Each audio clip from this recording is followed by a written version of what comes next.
Hey guys, this is On the Line, an episode I've been looking forward to, but I confess also being a bit nervous about.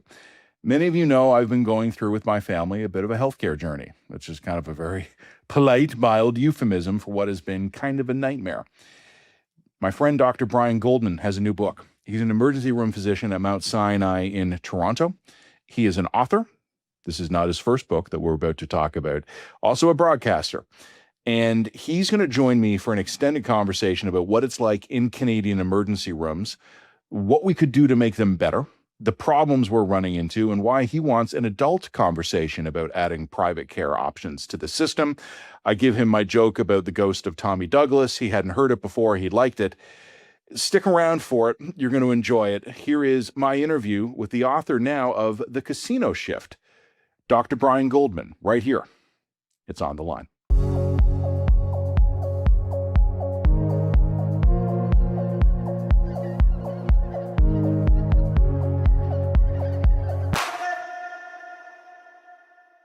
You've heard about an experimental new treatment for your cancer, but will it be tested in Canada? Maybe. This summer, we're partnering with BioCanRx, a federally funded Canadian not-for-profit research network, to learn about cutting-edge cancer immunotherapy research that they're helping Canadian researchers bring from labs to patients and clinical trials, all in Canada. Clinical trials are the way new drugs, including immunotherapies, are tested in patients around the world.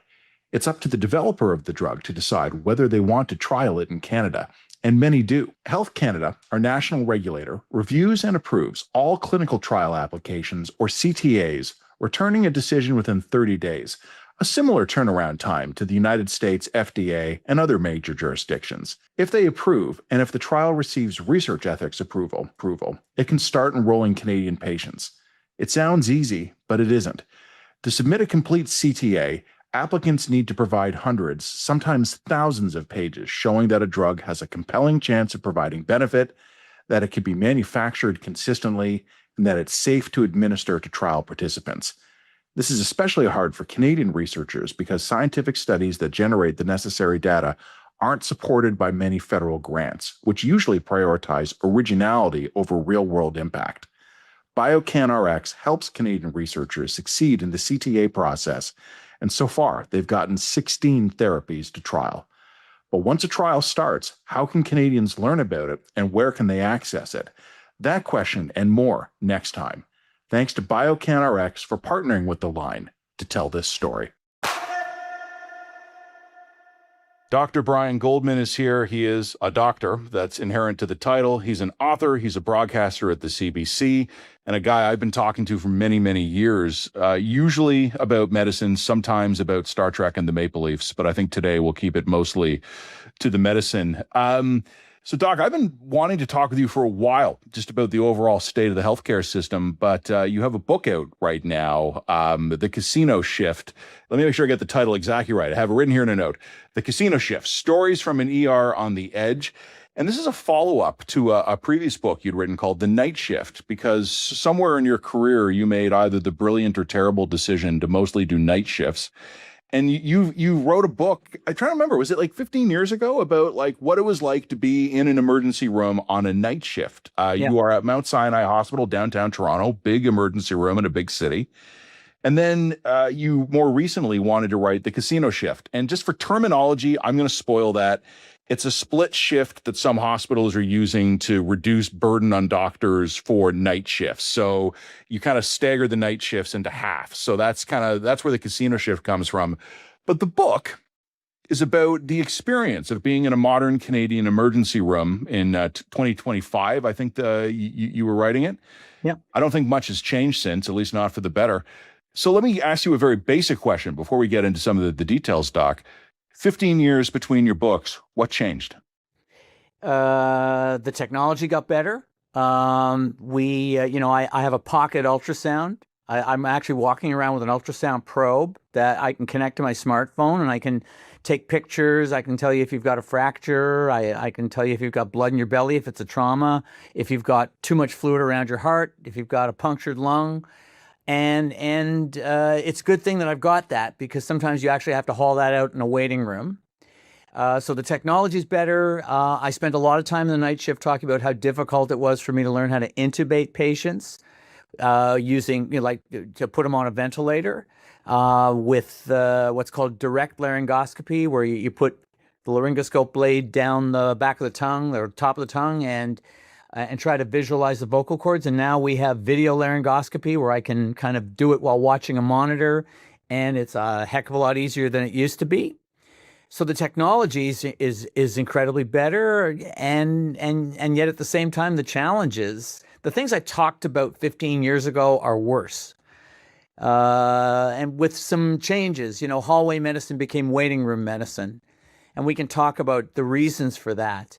All of the acute problems that led to hallway medicine are worse, and that's why we have waiting room medicine and why we have people waiting long, hours and hours and hours. And there's a fire hose of news about that every day, all the time. And I think what's different about today compared to 15 years ago is that people didn't talk about the collapse of healthcare or the collapse of the emergency system the way they talk about it today. I'm not saying it's happened. I'm not saying it's about to happen, but that we're even talking about it, that we're contemplating it, tells you that things are very different from what they were 15 years ago. And you know what? At first, I didn't want to write a sequel, because who likes sequels? They're retreads. But I thought this is an opportunity to make a statement today as I, get closer to the end of my career. I would call it an update, not a sequel. That's updates. Everybody likes updates. So I remember, and you said right in the intro to the book, in the prologue of The Casino Shift, one of the things you warned the reader in advance that the book was not going to be a lament from a frustrated doctor complaining about how bad the ERs have gotten. It was going to be your attempt to give an honest, unvarnished view of what's happening and why it's happening and what it's like. And then when I was reading it, you are blown away. I could tell reading your book some of the pleasure you're taking in technological advances, the skill of your colleagues, some of these young doctors coming up who are bright-eyed and bushy-tailed and trained in techniques that you've had to learn on the fly. And your enthusiasm for that doc really comes through. Yeah. But the idea that it was not a frustrated lament describing a collapsing system, there's definitely some of that in there, right? Because a lot of what's in that book is pretty upsetting. Yeah. I've been transparent with my audience, Doc. Like my wife had a very serious health diagnosis almost 7 months ago now, and we've spent more time in hospitals than we wish we had. And what I have found is that the oncology part of the Canadian healthcare system is really, really good. And when they refer you out of it to the rest of it, it's a nightmare. And I'm having to kind of hold both of these realities in my mind at the same time, which is, the cliches about Canadian healthcare, right, are that you got one group of people saying it sucks, burn it all down, privatize everything. You have others willing to sacrifice their lives for the ghost of Tommy Douglas, right? And the reality is somewhere in the middle. Good. That's a metaphor. I like it. But the reality is somewhere in the middle, where like my wife has received exceptional care in the oncology wing of the hospital, but then we get sent over to the emergency room to get some staples taken out. And to call it third world is probably overselling it. Yeah, well, that's true. But can I add one thing though? One comment about oncology. Man, are the drugs getting expensive? The new drugs are so expensive, and they are not coming down the pike fast enough. And that's one of the things that makes a lot of us who are close observers to healthcare really scared for the system, because it's not just oncology, it's biologics, they are astronomically increasing the cost of medicine, and the gap between what the system can provide and what money can buy and what the publicly funded system will actually pay for is yawning, and it's getting wider. So I just want to add that little thing. Yeah. I think one of the things fascinating reading your book, you were often talking about, so the way you present the book, you put together composites of patients. You weren't violating anyone's privacy, but you were creating characters who reflected the kind of patients that you've been dealing with. One of the recurring delays you've been dealing with was something like imaging scans, CTs or MRIs. Yeah. As someone who's been navigating the oncology side of the system, those doctors are raring to go. They're good to go. They're ready with surgery dates and new drugs and new trials and new procedures and consultations and updates just as soon as those CT scan reports come back. Yep. And that's going to be, 3, 5, 7 days, maybe 10 if it falls on the wrong side of a weekend here. And I think this is kind of one small example of something you're highlighting in your book. Parts of the Canadian healthcare system are working amazing. Other parts are working very badly, but the whole system is kind of limited to the speed of the parts that aren't working well. Exactly. It's the chain is as strong as its weakest link, and that's and in the book I talk about waiting for CT scans, and what I wanted to be able to do was try to appreciate the system that has brought us to that point. There are people who will be listening to this conversation who will be waiting for a loved one to go home to get their discharge papers from the hospital, and what they're waiting for is a scan.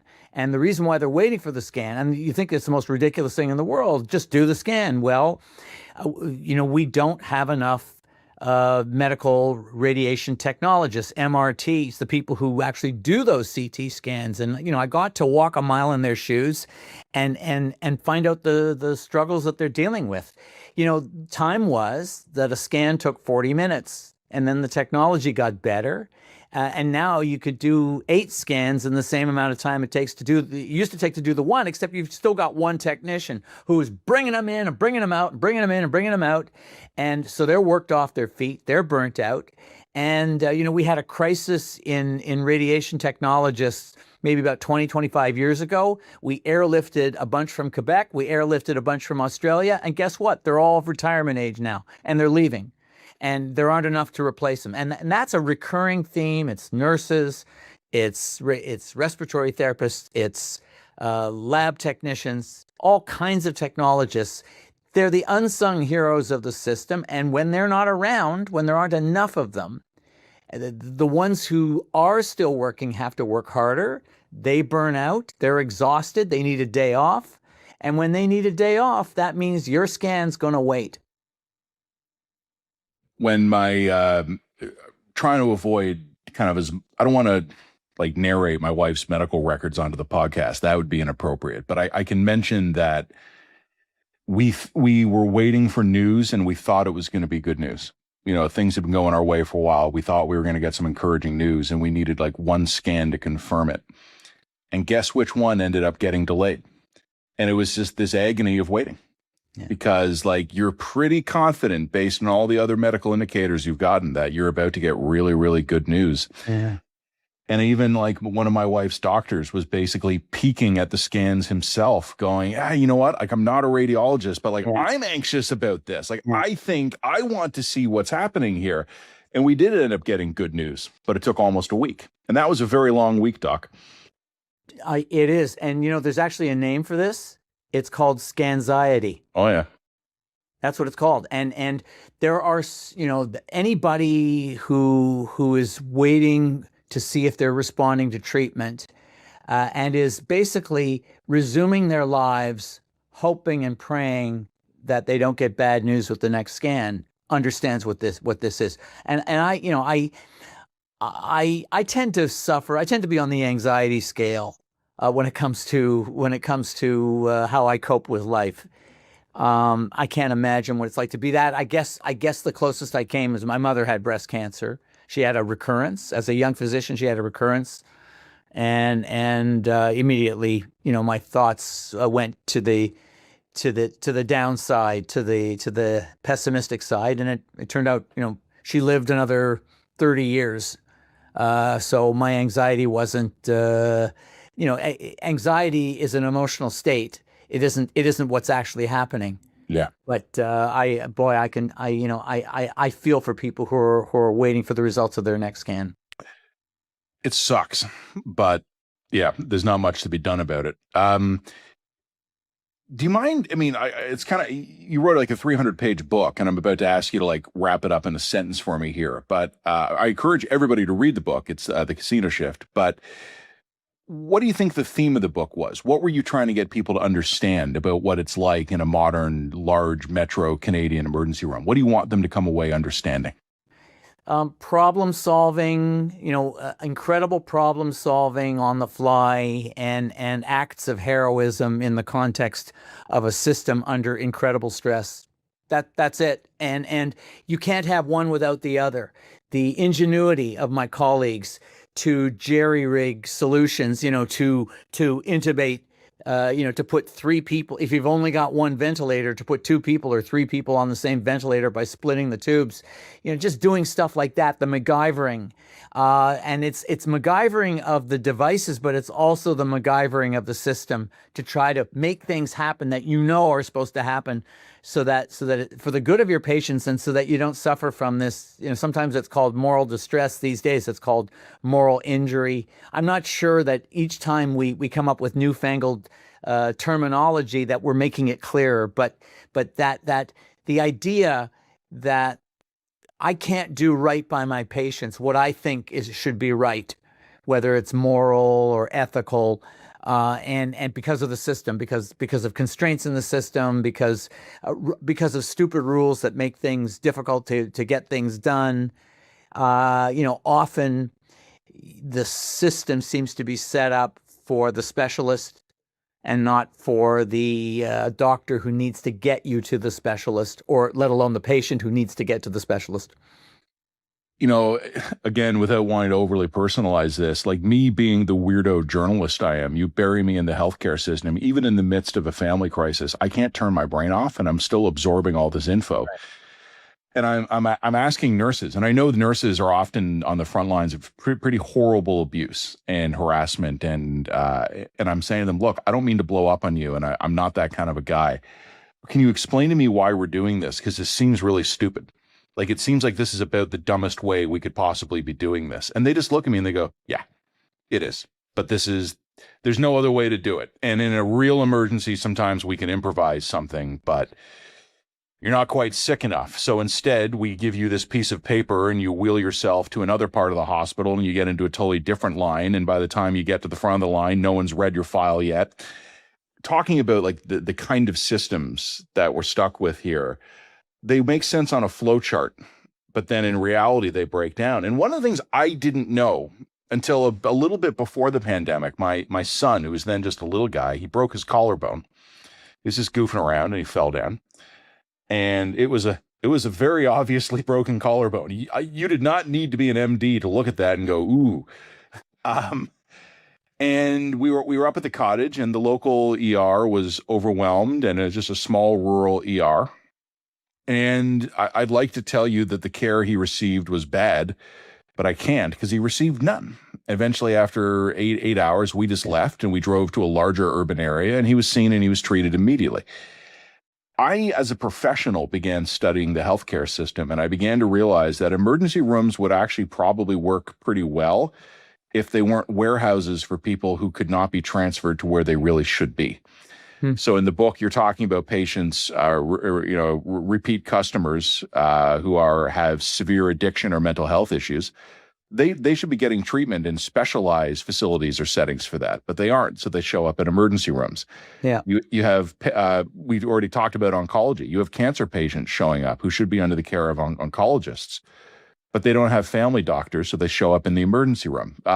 People with all kinds of illnesses who don't have family doctors who show up in emergency rooms. Yeah. And once they're there under your care, doc, a lot of the time you've got nowhere to send them. So they end up staying there. Yep. And then that next patient can't get in to see you. That's how kids with broken collarbones don't get care. It's interesting. And, I work in the big city. Our emergency department is never closed. The worst thing that will happen in our emergency department is that we might have to close a section of the emergency department because there isn't a nurse to work in that area that night. But I don't know what this is like. But what you're describing, if you go to rural Nova Scotia, to Cobequid Hospital with a broken arm, by a certain hour. If you arrive at a certain time, you can wait there 12, 15 hours, as much as you like, but you're not going to get seen. It's not that we'll get to you eventually. It's that you are not going to be seen, and so you're going to go to another emergency department that's larger, and maybe it's going to be 2 or 3 before you find one that's going to be able to set your broken arm. And it's not just kids with collarbones. It's adults with Colles fractures, wrist fractures, and that's a system under incredible stress. So that's right. Now the thing you mentioned, like, we're going to keep going back to cancer because it's a theme. It used to be. I've been practicing emergency medicine for over 40 years, and I've seen patients with cancer on every shift. But usually they would come in with a low white blood count after receiving chemo, or some complication of cancer treatment that required them to be, or cancer progression that required that they be admitted to hospital. That was my experience. I didn't expect that I would be diagnosing stage 3 or stage 4 cancer in the emergency department. And all of the dilemmas that are inherent in that, like, I can suspect the cancer, but without a biopsy, I don't have a tissue diagnosis. And if I don't have a tissue diagnosis, I don't know if this is a primary, if this is a lung cancer, a colon cancer, a prostate cancer, or it's a metastasis. And until I've got that, I can't send you to a clinic which will treat you definitively. And that's our dilemma. That's the dilemma of trying to treat somebody or make a diagnosis of a primary cancer in the emergency department and get that patient onto the right clinic, because there's lots of clinics and they're happy to see you if you're sure that they can help you because you know the diagnosis. And if I don't know the diagnosis, then I'm in trouble and my patient's in trouble. The last thing I want to do is drag you into politics. That's my lane, and it's awful. I wouldn't wish that on anyone.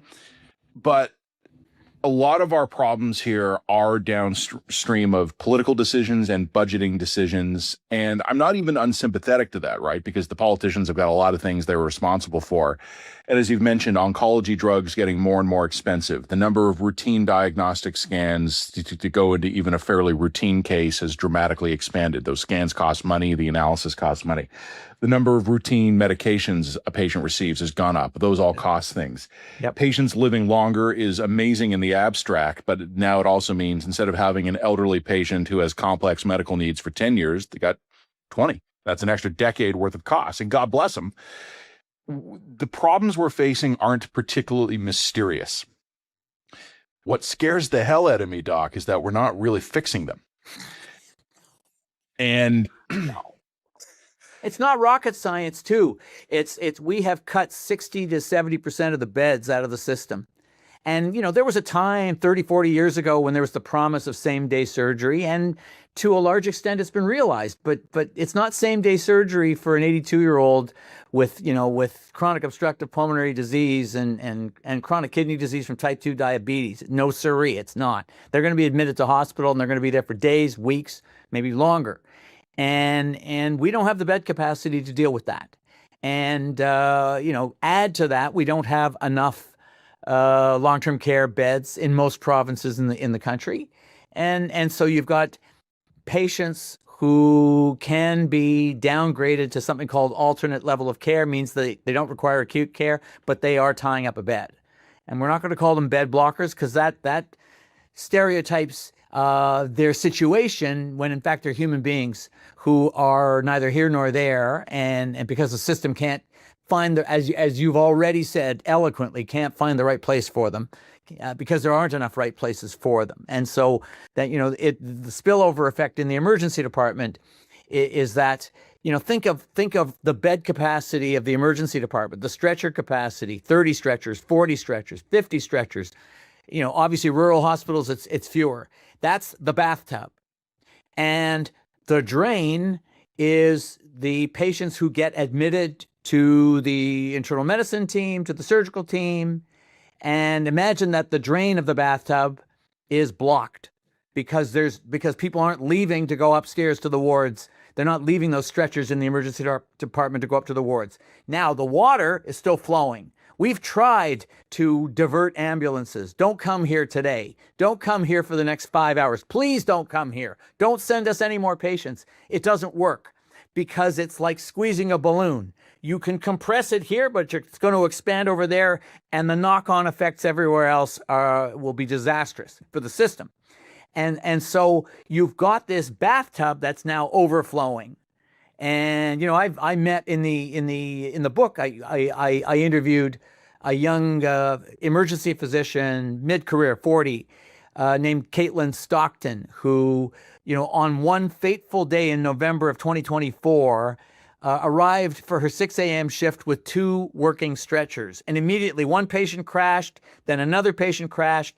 There go your stretchers, and they continued to arrive. 1 by 1, 2 by 2, people who needed those stretchers.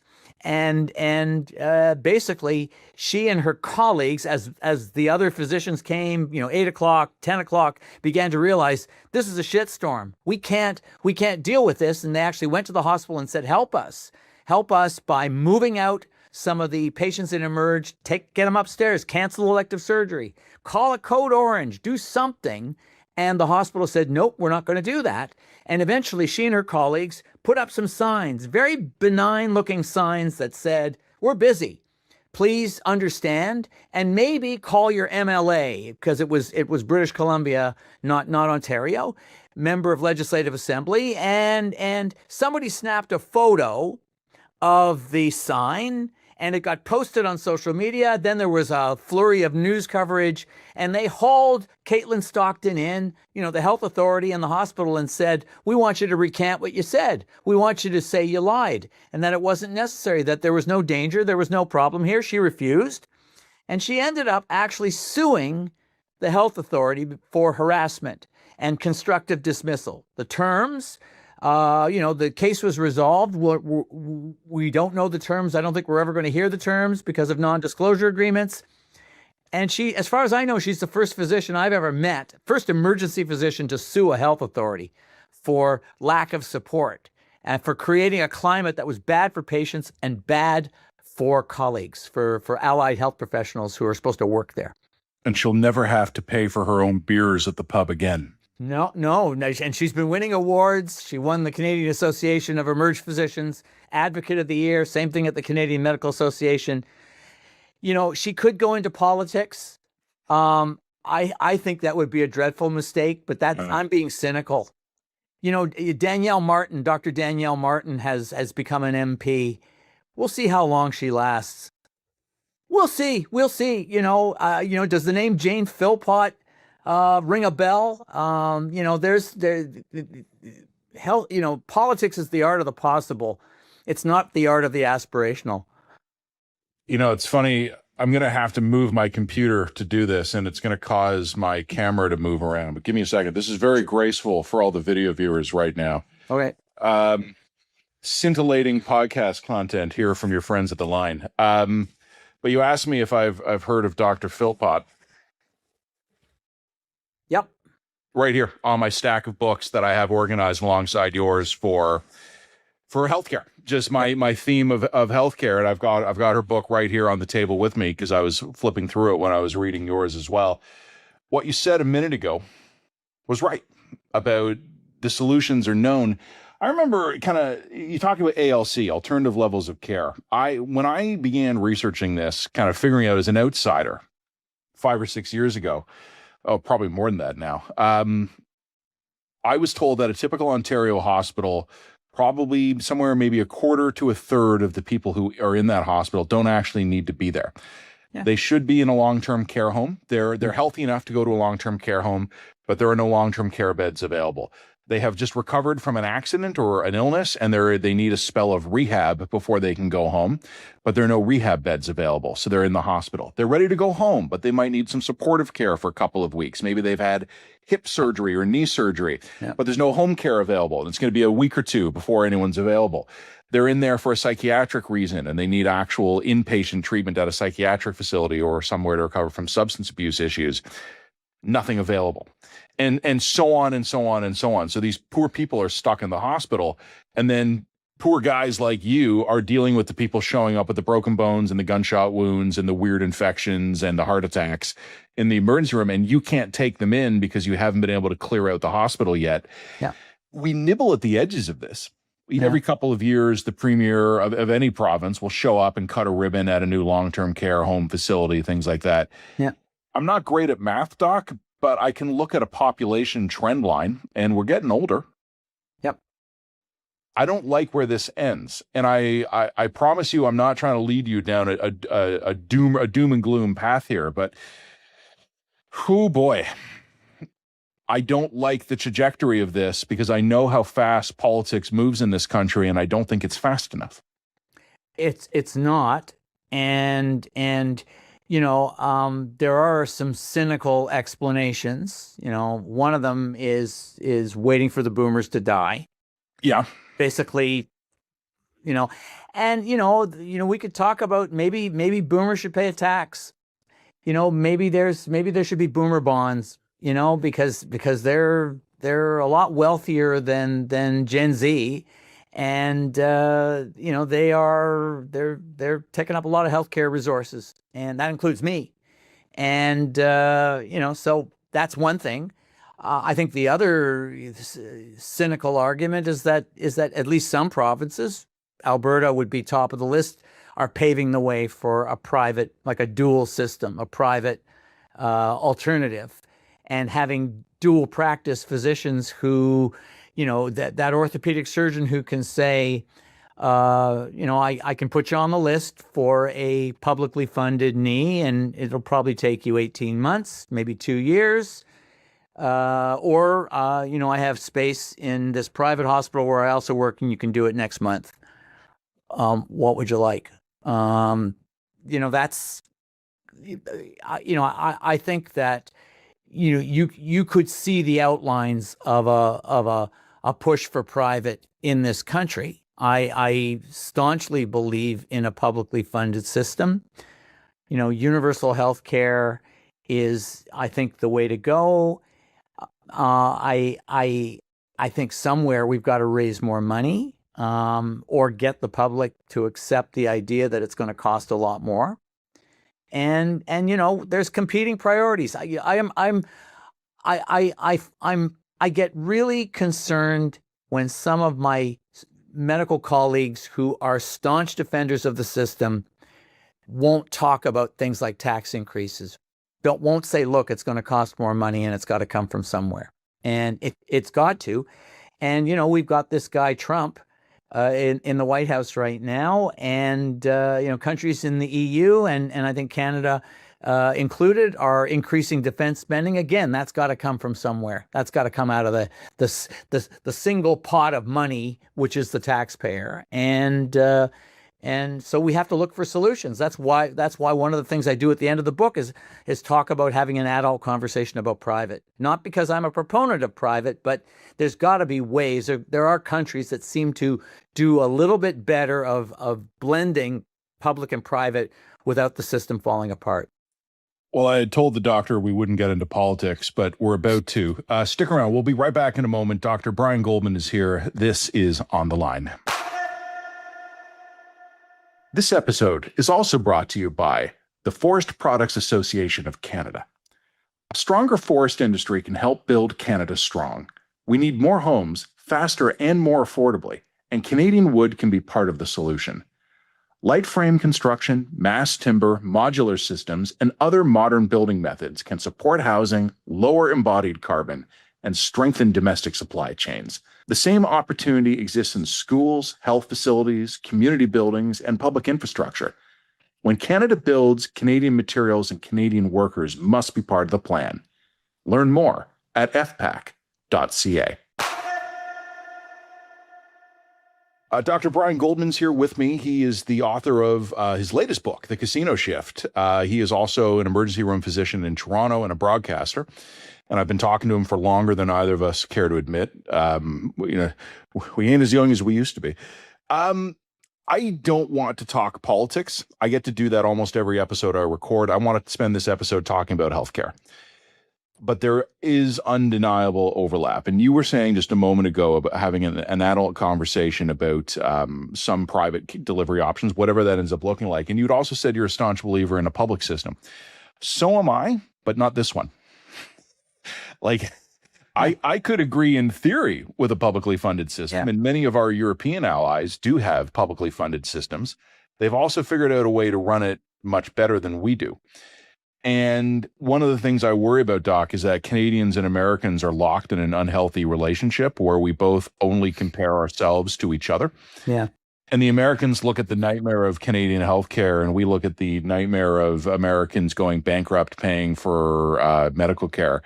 And we get so freaked out by that we seem to have forgotten that, like, Germany exists, or Spain, or Italy, or France. Or France, yeah. And these are countries that all seem to be doing a way better job than either of us. And oh boy, Doc, by ancestry, I'm a European citizen. I'm Canadian resident, but I'm a European citizen. When my wife was diagnosed, I guarantee you, I thought, just in case, that's in my back pocket. We can relocate. We can get an apartment somewhere.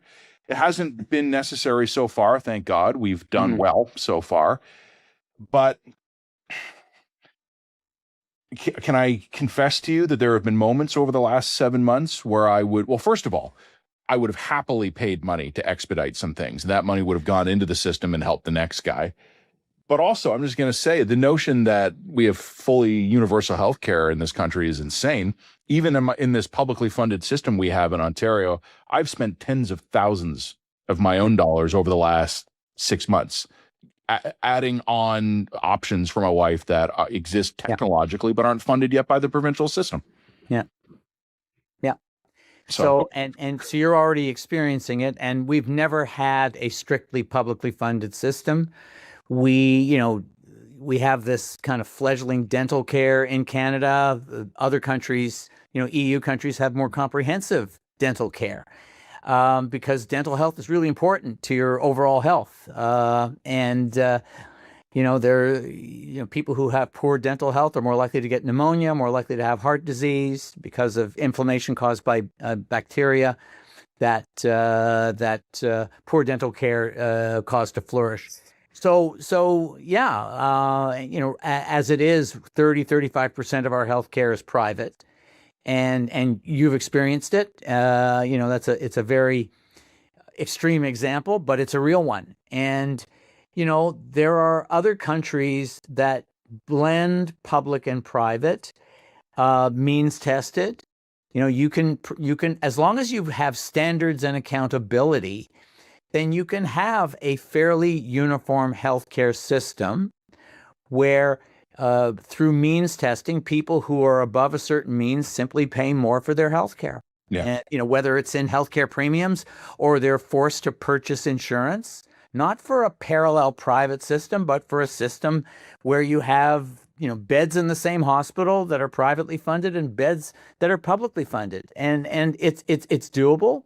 One of the key things that distinguishes a country like Germany from Canada is that Germany has many more healthcare providers, many more doctors per capita than we have in Canada. Yeah. So in our current situation, if you suddenly snapped your fingers and created a private system with private hospitals, you would have a flight of doctors and nurses from the public to the private, and you would impoverish the public service, and you would have much longer waits, and you would have cherry picking of easy peasy cases in the private side, leaving the more complex care, which is more time consuming, in the public sector, forcing the waits to get even longer. So it would be a disaster. And the Bill 11, the dual use bill that has been introduced in Alberta, it's been described apocalyptically as the end of healthcare, the end of Medicare, at least in the province of Alberta. People are waiting to see will the federal government do anything about it. We'll see. These are very treacherous times, and this is the other reason why I wanted to write the book at this point, because I wanted to be able to say, look, we need to focus our attention on the kind of healthcare that we want. And if we want to have decent health care, it doesn't have to be the best. It can be, it can be fifth best, sixth best of OECD nations, but that's going to cost more money than we seem to be willing to spend these days. I will aspire for sixth. Yeah. Upgrade. One of my buddies is a chiropractor. He has his clinic in my neighborhood. He could see me tomorrow. My dentist could see me tomorrow. Yeah. Maybe today. My dog's vet could probably squeeze us in today. Yeah. My family doctor, and I'm lucky to have him, he books 2 weeks out. Yeah. And that's good. 2 weeks is pretty good, pretty darn good. I know a lot of people who can't see their family doctor inside of 6 weeks. Yeah. And then where do we end up? I end up hanging out with you. Or urgent care, but urgent care is its own beast. You have to basically book in by 7:30 in the morning, or you're out for the day, and you can try again tomorrow. Eye doctors, chiropractors, dentists, vets, a lot of physiotherapists, all the supportive healthcare things available on demand. Life-saving medical care funded by OHIP, get in line. Yeah. And we're talking a bit about the politics of it here. We're nibbling at the edges of that gigantic question. As a guy who's actually in the room, you're doing the job. What would make your life easier tomorrow? Well, first of all, we're finally getting Epic. We're finally getting an electronic health record. And so people are going to be able to read my notes, and once you adapt to it, it's easier. AI scribe, so an AI scribe that I can either bring with a portable workstation on wheels, where I introduce myself, I introduce the scribe, and I say this scribe is going to record our conversation and turn it into a narrative note, with history, physical findings, and it will do it better than I can, so that I can focus on you. Do I have your consent? Or I can bring in a smartphone and have the same conversation. So I'm looking forward to AI prompting me with diagnostic possibilities. So these are some of the things that I need. A scribe. I would say that whenever I'm about to write a prescription, if I can get in real-time decision support that says, Brian, I'm not sure you need an antibiotic in this case, or that antibiotic isn't the right one. If you prescribe that one, you're going to be in league with 2% of your fellow physicians. Here's the one that 98% would use because it's the most appropriate one. That kind of decision support would help me. Those are the kinds of things. A concierge. Somebody who helps me figure out what I need to do in what order while I'm working in the emergency department. Yeah. I got another one. I got a long list. Another one would be we've got this, the third rail of innovation in information technology in medicine is privacy. Concerns about violating patient confidentiality, violating patient privacy. What I need desperately, so that I don't have to spend 10 minutes boning up on my patient before I go to see them, like going online to get their records, their discharge summaries, their lab tests, their diagnostic imaging, their consult reports, their clinic reports. This is not rocket science. That can be turned into a one-page summary that gets me up to speed on that patient in seconds, so I can just take that and walk into the room and say, now, what's going on since the last thing that happened here? And that exists. And, it certainly exists in, when you do Google searches, when you ask a question on ChatGPT, it gives you a dissertation on the answer. And I could use that right away. That would help me work faster.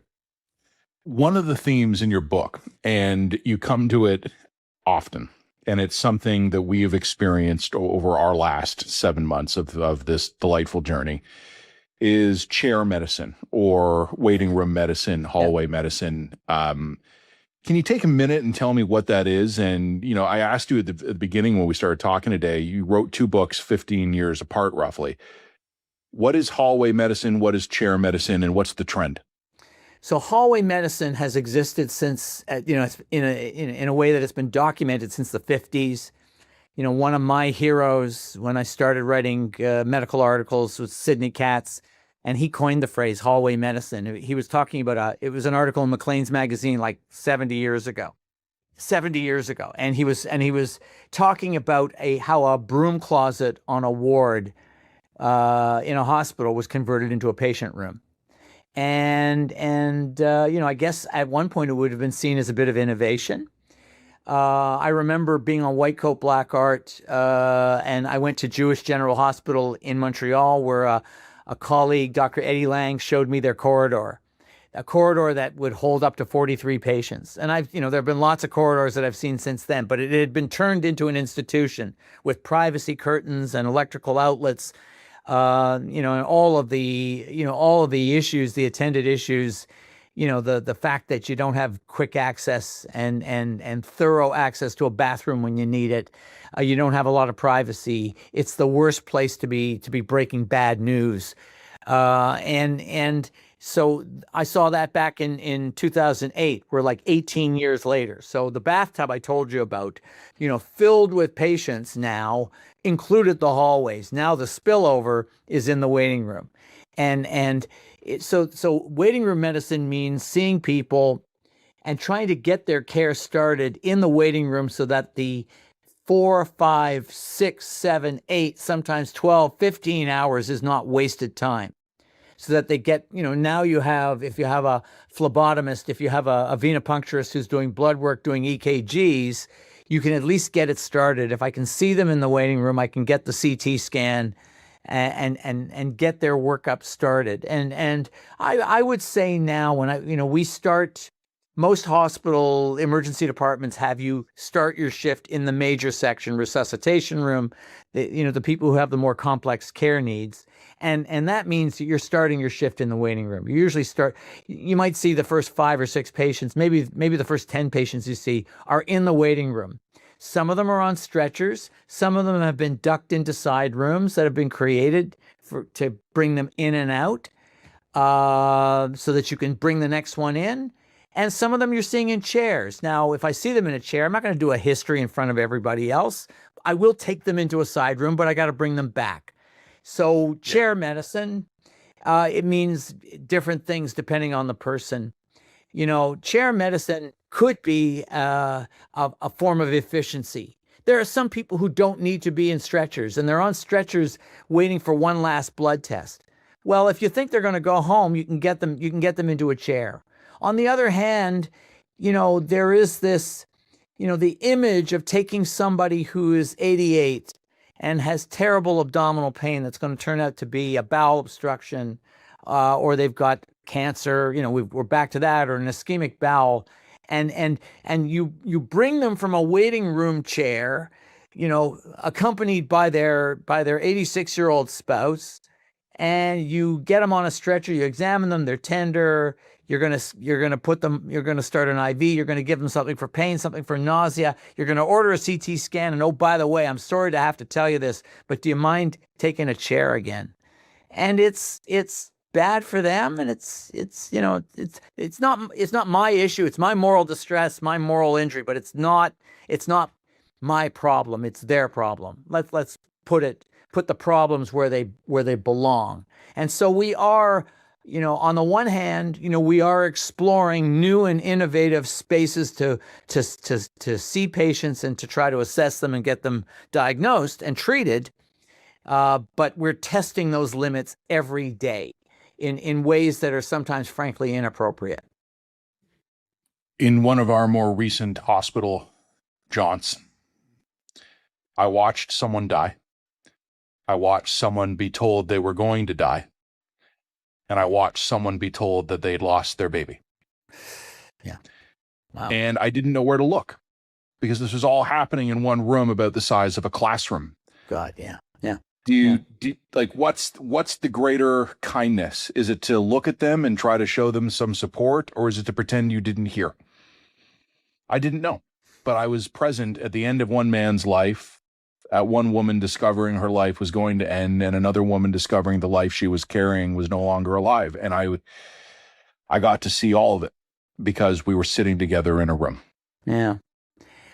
Your question is rhetorical, but I'm constantly amazed by the friendships that get made in the waiting room, and by the offers of emotional support.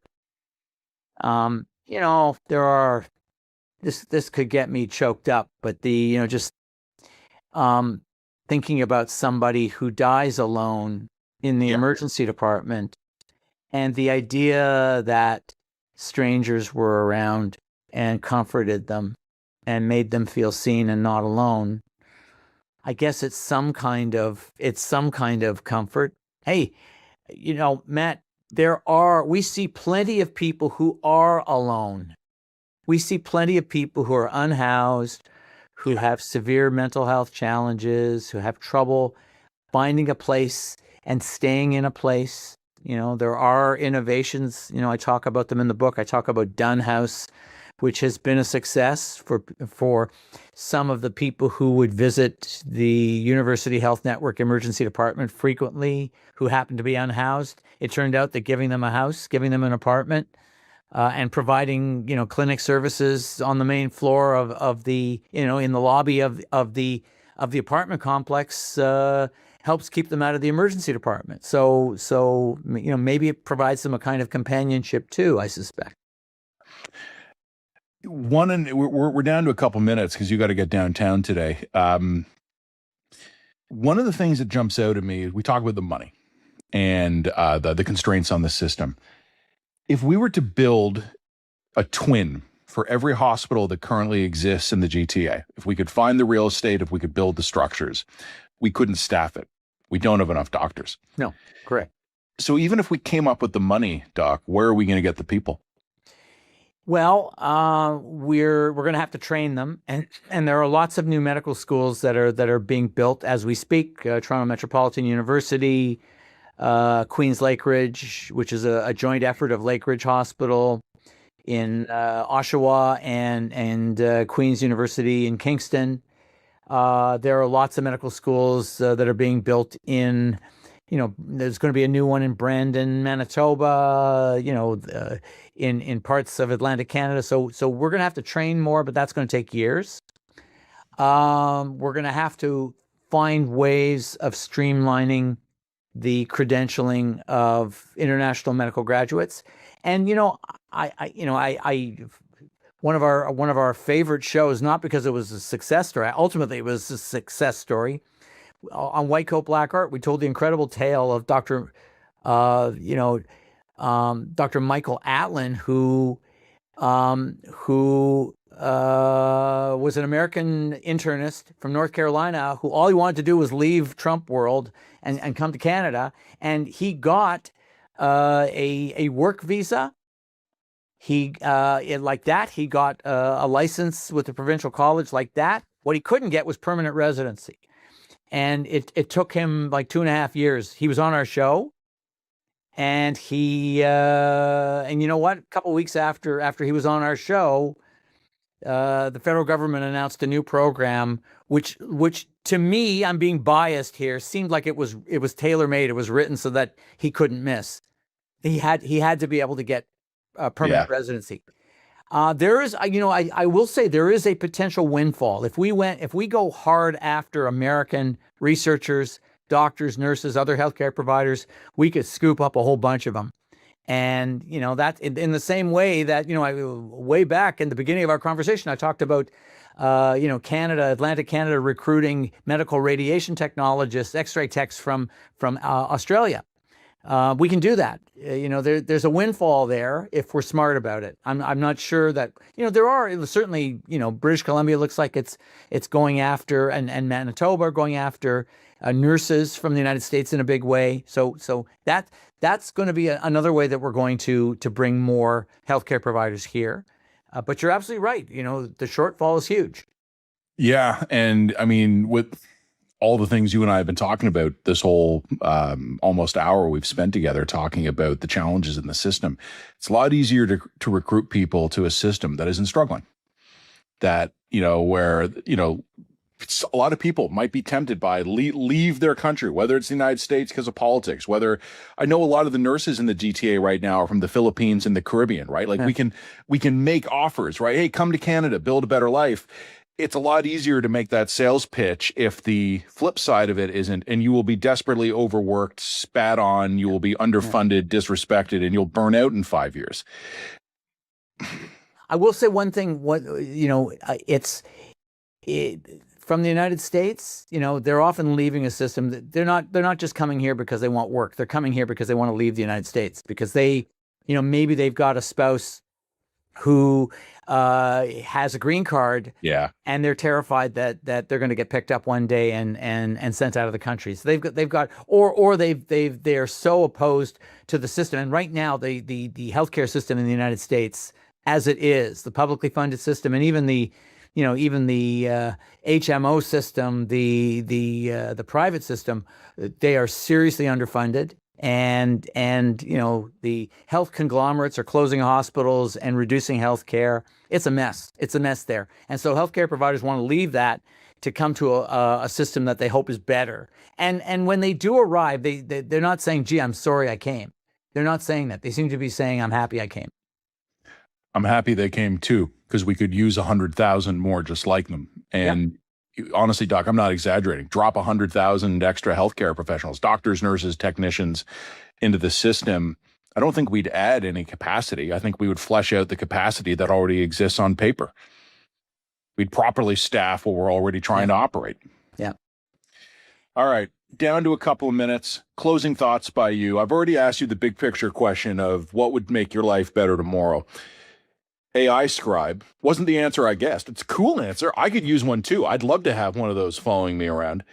What do you want people to understand, Doc, about the work you and your colleagues are doing? We can wrap it up there. Obviously, I encourage people to go read the book. It's The Casino Shift by Dr. Brian Goldman. You can find it anywhere good books are sold. But whether it's about the book, Doc, or just about the work you're doing, what do you want people to know? I want them to know that despite the trying circumstances, the emergency physicians that I got to profile in the book work their asses off.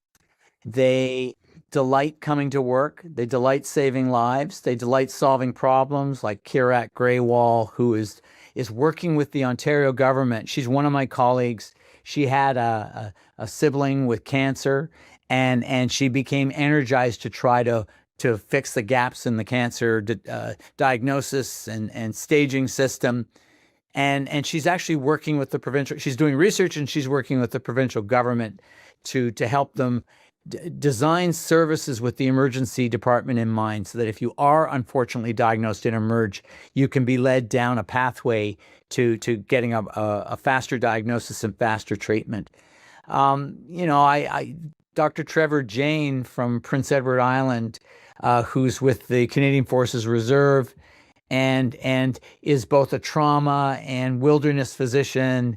And he gave me the story of his birthday present, getting back from, changing out of his scrub suit into his street clothes. And he's going to go home where he's going to get a birthday cake, a birthday dinner and a birthday cake and a celebration with his immediate family, and finds out that paramedics are bringing in a 15-year-old who was found on a snowbank, half dressed, nearly frozen to death. And the nurses said, "Can you stay?" And he did. And he changed back into a fresh set of scrubs. And he and the nurses, hand-picked nurses, worked for about 6 or 7 hours to warm this kid up by every means that they had at their disposal. And they got him back. And by the next day, Trevor visited this kid in the ICU, and the first words that the kid said to him were, "I'm glad you came." And aside from losing a few fingers to frostbite, he grew up, got married, and is working in the fishing industry. So that's what we live for. And I don't want people to just be discouraged. I want them to have hope. They're scared when they come to the emergency department. I want them to have some hope as well. Dr. Brian Goldman, author of The Casino Shift, also a broadcaster and an emergency room physician at Mount Sinai in Toronto. Doc, always a pleasure to talk. One day we'll talk about the Leafs. I don't know if it'll be less stressful than this, but we'll do it.